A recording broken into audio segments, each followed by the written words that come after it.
Mission institute के YouTube channel पर सभी प्यारे विद्यार्थी गणों का पुरजोर तरीके से स्वागत है। आज मेरे प्यारे विद्यार्थियों नए अंदाज में प्रश्नोत्तरी का आगाज होने जा रहा है। आपका जो प्रश्नोत्तरी होगा आज वर्णमाला यानी कि वर्ण विचार से संबंधित प्रश्नोत्तरी होगा। विलंब न करते हुए पहले प्रश्न पे हम चलते हैं। पहला प्रश्न है क्या? बहुत ही प्यारा प्रश्न है, प्रश्न को अच्छे से पढ़िएगा, उसके बाद कमेंट भी साथ में करते चलिएगा, ठीक है ना। प्रश्न क्या है? निम्नलिखित हिंदी वर्णों में से अयोगवाह कौन सा वर्ण है? क्या बताना है आपको? अयोगवाह कौन सा वर्ण है? चार विकल्प आपके सामने दिया गया है। ए विकल्प आपका है, ए विकल्प है हरस्सु दीर्घु अयोगवाह है। बी विकल्प है अंग और आह अयोगवाह है। सी विकल्प है दीर्घा और ओ अयोगवाह है, या फिर ए अयोगवाह है, ठीक है ना। अयोगवाहों की संख्या कितनी है? दो है। कितनी है? दो है। और इन चार विकल्पों में से कौन सा सही है आपको स्पष्टीकरण करना है। क्या करना है? स्पष्टीकरण करना है। तो अयोगवाह कौन कौन से हैं? यही दो आपके अयोगवाह कहलाते हैं, ठीक है ना। कौन सा विकल्प आपका सही है? बी विकल्प आपका सही है। मेरे प्यारे साथियों, जो भी चैनल पे नए होंगे एक बार चैनल को आप लोग शेयर कर दीजिएगा अपने अपने ग्रुप में, और जो भी लोग विद्यार्थीगण मेरे प्यारे साथी नए होंगे वो एक बार चैनल को सब्सक्राइब अवश्य कर लेंगे, ठीक है ना। दूसरे प्रश्न की तरफ बढ़ते हैं। दूसरा प्रश्न है क्या?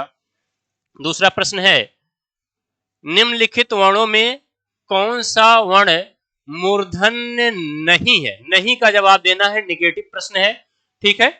बताइएगा। ए विकल्प आपका सही है, जा बी विकल्प आपका सही है, सी विकल्प सही है, या डी विकल्प?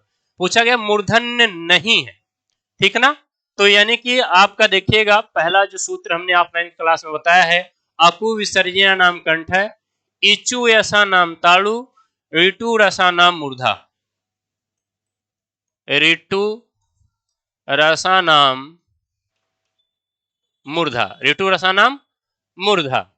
और आपसे पूछा गया कौन सा वर्ण मूर्धा नहीं है, तो मूर्धा में कौन कौन से वर्ण आते हैं? आपका री मूर्धन्य वर्ण है, और आपका टू से टा वर्ग आ जाता है। टा वर्ग में आपका आता है टा, ठा, डा, ढा और आपका अड़ा। ये चार वर्ण आते हैं। प्लस आपका आ जाता है रा। क्या आ जाता है? रा आ जाता है। प्लस जो आप पेटफुआ सा कहते हैं इसे मूर्धन्य सा कहते हैं, ठीक ना। ये जितने वर्ण आपके समक्ष लिखे गए हैं, बोर्ड पे लिखे गए हैं, सभी कैसे वर्ण हैं? मूर्धन्य है।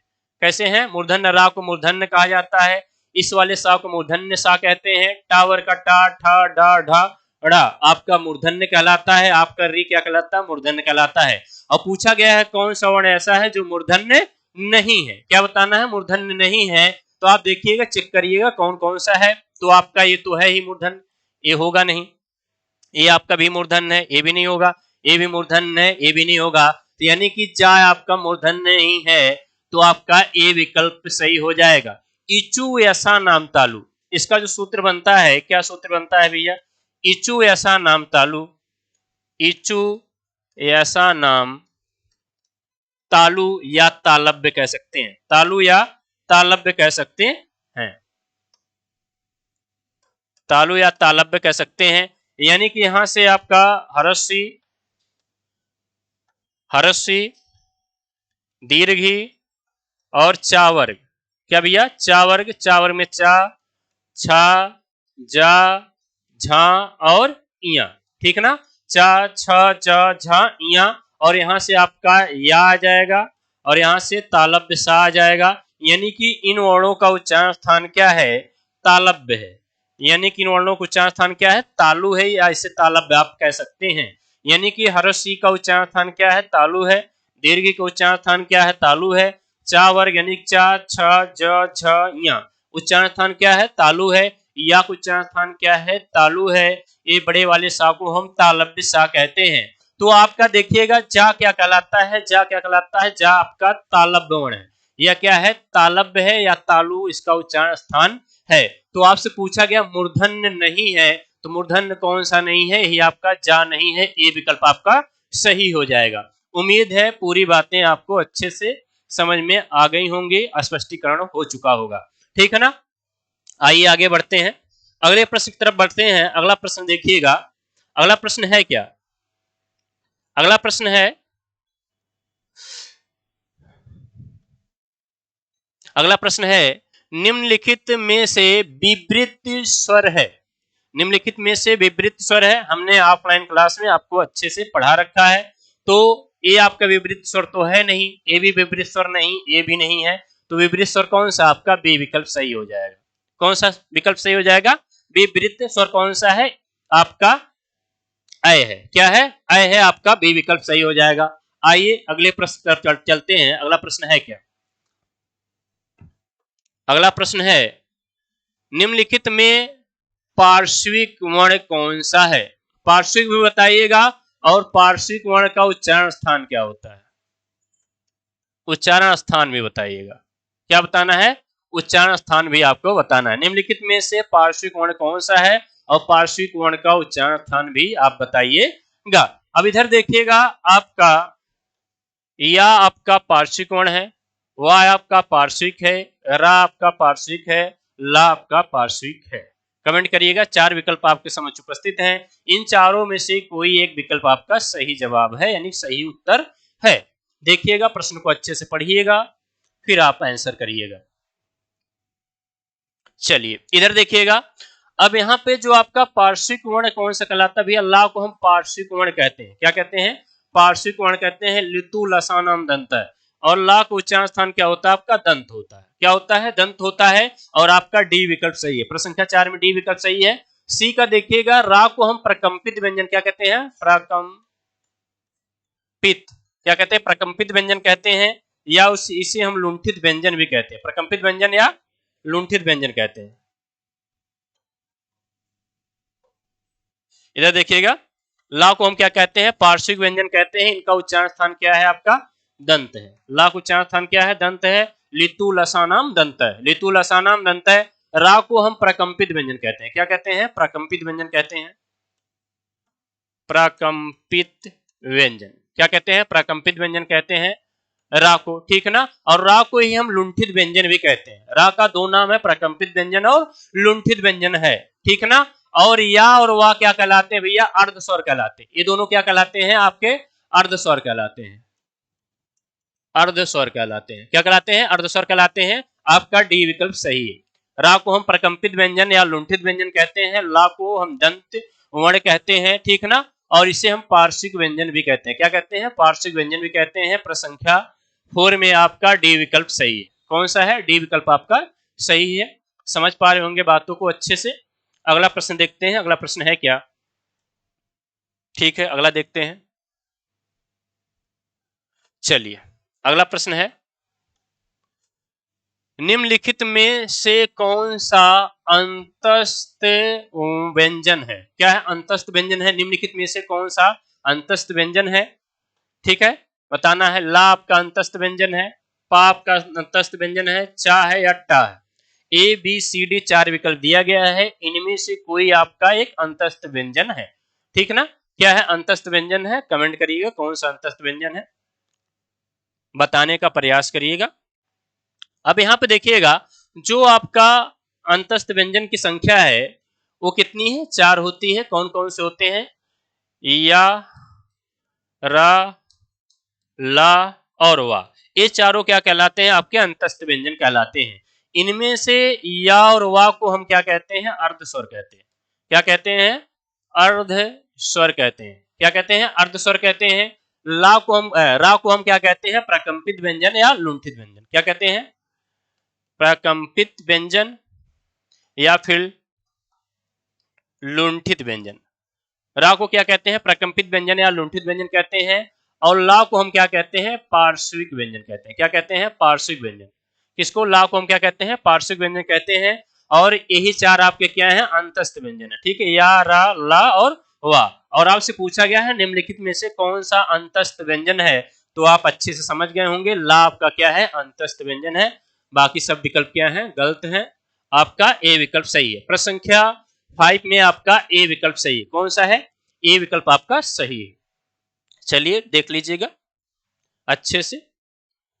उम्मीद है प्रश्न को समझ गए होंगे आप लोग। आगे बढ़ते हैं। अगला देखिएगा, अगला प्रश्न है अयोगवाह कहा जाता है। अयोगवाह किसे कहा जाता है? कमेंट करिएगा। संयुक्त व्यंजन को कहा जाता है, अल्प प्राण को कहा जाता है, विसर्ग को कहा जाता है, महाप्राण को कहा जाता है। ठीक है ना, आपसे अयोगवाह पूछा गया है। इसके पहले हम इस प्रश्न पे चर्चा किए हैं, जस्ट पूर्व के प्रश्न पे। ठीक है ना, कमेंट करिएगा। ए बी सी डी 4 विकल्प दिया गया है, इन चारों में से कोई एक विकल्प सही है। तो आप इधर देखिएगा, अनुसार अनुस्वार और विसर्ग को ही हम क्या कहते हैं? अयोगवाह कहते हैं। ठीक है ना, अनुसार और विसर्ग को हम क्या कहते हैं? अयोगवाह कहते हैं। अयोगवाहों की संख्या कितनी है भैया? 2 है। इन्हीं दोनों को हम क्या कहते हैं? अयोगवाह कहते हैं। क्या कहते हैं? अयोगवाह कहते हैं। तो आपका विकल्प देखिए, कहीं अनुसार या विसर्ग दिख रहा है तो आपका सी विकल्प आपका सही हो जाएगा। क्या हो जाएगा? सी विकल्प आपका सही। ठीक है, आइए प्रश्न संख्या अगले बढ़ते हैं। अगला प्रश्न देखिएगा, अगला प्रश्न है क्या? निम्नलिखित में से कौन सा स्वर कंठ तालव्य है? क्या बताना है? कौन सा ऐसा स्वर है जिनका उच्चारण स्थान क्या है? कंठ और तालव्य है, यानी कंठ तालु से बोला जाता है। 4 विकल्प दिया गया है आपके सामने। दीर्घ ई है, दीर्घ आ है, औ है, ए है। कमेंट करिएगा। अब यहां पर देखिएगा, स्वर की बात कर रहा है तो आप यहां देखिएगा, औ किन किन वर्णों से मिलकर के बना है? ह्रस्व आ और ओ से मिलकर के बना है। ह्रस्व आ और ओ से मिलकर के बना है। अब इसको और तोड़ेंगे तो आप देखिएगा, ह्रस्व आ और प्लस ऊ से मिलकर के बना है। किससे बना है? ऊ से मिलकर के बना है। तो ह्रस्व आ का उच्चारण स्थान क्या होता है? कंठ होता है। ह्रस्व आ का उच्चारण स्थान क्या होता है? कंठ होता है। ऊ का उच्चारण स्थान क्या होता है? ओष्ठ होता है। क्या होता है? ओष्ठ होता है। ठीक है ना, तो यानी कि ए तो है नहीं आपका, और ओ औ का उच्चारण स्थान क्या है? कंठोष्ठ होता है। ओ औ का उच्चारण स्थान क्या होता है? कंठोष्ठ होता है। अब यहां पे देखिएगा, ए किन किन वर्णों से मिलकर के बना है? ए आपका ह्रस्व आ प्लस ई से मिलकर के बना है। ह्रस्व आ और ई से मिलकर के बना है। ठीक है, अब यहां देखिएगा, ह्रस्व आ का उच्चारण स्थान क्या है? कंठ है। ई का उच्चारण स्थान क्या है? तालु है। क्या है? तालु है। और आपसे पूछा गया है कौन सा स्वर ऐसा है जो कंठ तालव्य यानी कंठ तालु से बोला जाता है। तो आप देखिएगा, चारों विकल्पों में से आपका डी विकल्प सही बन पा रहा होगा। क्या है? डी विकल्प आपका सही है। प्रश्न संख्या 7 में आपका डी विकल्प सही है। ठीक है, और अगर पूछे औ का उच्चारण स्थान क्या है, तो कंठोष्ठ है। क्या है? कंठोष्ठ है। यानी कि ओ औ का उच्चारण स्थान क्या होता है? कंठोष्ठ होता है ओ औ का। और ए आय का उच्चारण स्थान क्या होता है? कंठ तालु होता है। क्या होता है? कंठ तालु होता है। उम्मीद है बातों को समझ गए होंगे। आइए आगे बढ़ते हैं। अगला प्रश्न है, ठीक है, अगला प्रश्न देखिएगा, लुप्त स्वर कौन सा है? क्या बताना है? प्लुप्त स्वर कौन सा, सॉरी कौन सा? प्लुप्त स्वर कौन सा बताना है। ओम आपका प्लुप्त स्वर है।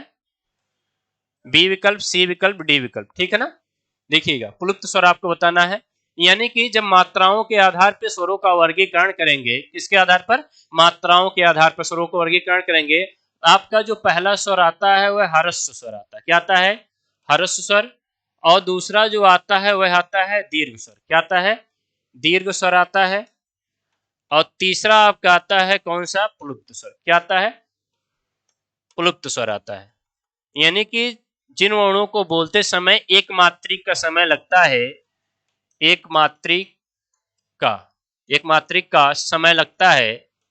ठीक है ना, जिन वर्णों को उच्चारण करते समय या बोलते समय एक मात्रिक का समय लगता है, उसे हम क्या कहते हैं? ह्रस्व स्वर कहते हैं। जिन वर्णों को बोलते समय 2 मात्रिक का समय लगता है, उसे हम क्या कहते हैं? दीर्घ स्वर कहते हैं। और जिन वर्णों का उच्चारण करते समय त्रिमात्रिक या उससे अधिक का समय लगता है, उसे हम प्लुप्त स्वर कहते हैं। और आपसे पूछा गया है प्लुप्त स्वर कौन सा है, तो आपका प्लुप्त स्वर कौन सा होता है? ओम होता है। क्या होता है भैया? ओम होता है। देखिए ओम कहां पे है। ठीक है, आपका ए विकल्प सही। कौन सा है? ए विकल्प आपका सही है। आइए आगे बढ़ते हैं। अगला देखिएगा, अगला प्रश्न है, निम्नलिखित में से कौन सा संयुक्त स्वर नहीं है? निम्नलिखित में से कौन सा संयुक्त स्वर नहीं है? आपको कमेंट करना है कि संयुक्त स्वर नहीं, बताइएगा। ठीक है, ए आपका संयुक्त स्वर नहीं है, ऐ आपका संयुक्त स्वर नहीं है, दीर्घ आपका संयुक्त स्वर नहीं है, ओ आपका संयुक्त स्वर नहीं है। ठीक है ना। एक आपका होता है, जब स्वर में पढ़ेंगे संयुक्त स्वर होता है, क्या होता है? संयुक्त स्वर होता है। और दूसरा आपका आता है संयुक्त व्यंजन। क्या आता है? व्यंजन में जब आप पढ़ेंगे तो संयुक्त व्यंजन, दोनों में अंतर क्या है? एक व्यंजन कहलाता है, एक स्वर कहलाता है। कमेंट करिएगा, इसमें बताइएगा। अब देखिएगा, जो संयुक्त स्वरों की संख्या कितनी होती है? 4 होती है। कौन कौन से होते हैं? ए, ऐ, ओ और औ। ये चारों क्या है? आपके संयुक्त स्वर हैं। और संयुक्त व्यंजन कौन कौन से हैं? इनकी भी संख्या 4 ही होती है। कितनी होती है? 4 ही होती है। कौन कौन से हैं? देखिएगा, छ, त्र, ज्ञ और सरा। ये 4 क्या है? संयुक्त व्यंजन है। क्या है? संयुक्त व्यंजन है। और आपसे पूछा गया है निम्नलिखित में से कौन सा संयुक्त स्वर नहीं है? तो आप देखिएगा, उ आपका संयुक्त स्वर नहीं है। बाकी 3 विकल्पों में से, तीनों में से हैं तीनों। ठीक है ना, तीनों हैं, बाकी एक विकल्प आपका सी नहीं। चलिए, उम्मीद है बातों को समझ गए होंगे आप लोग।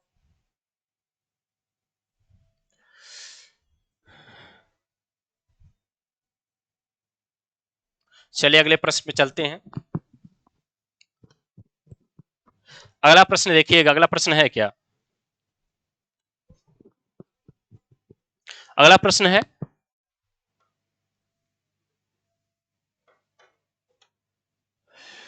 उच्चारण स्थान की दृष्टि से कौन सा विकल्प शुद्ध है?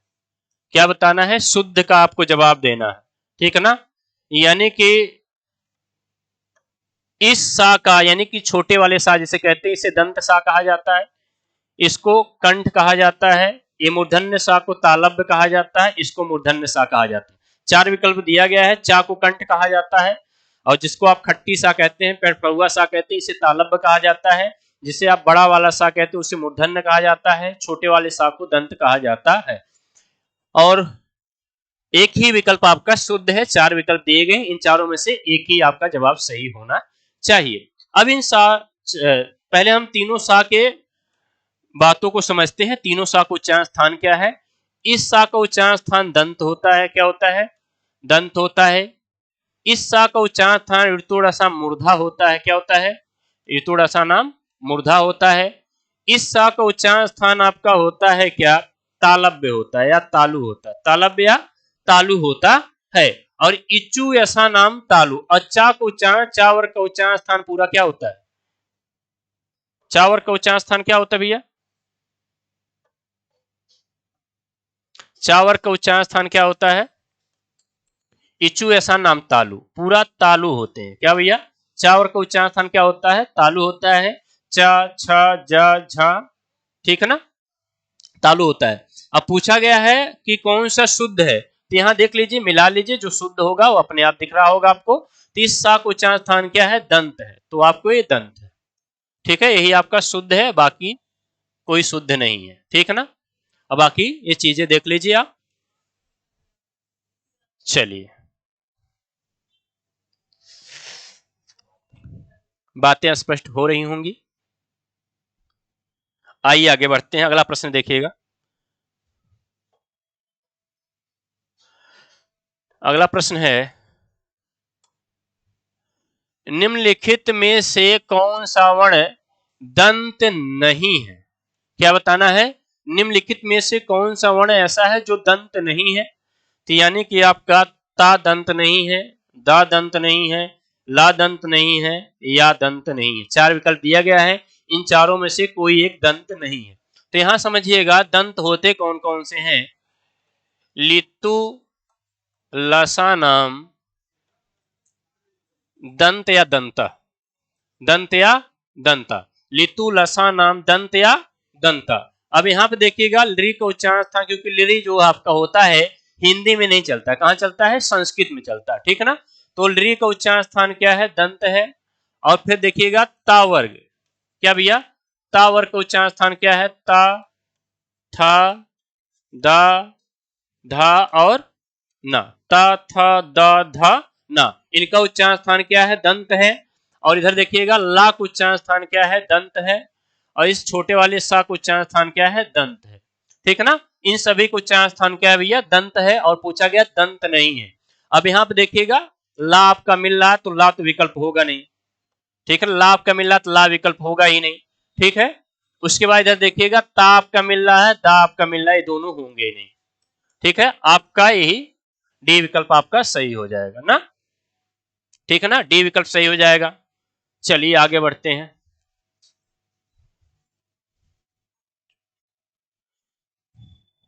चलिए आगे चलते हैं।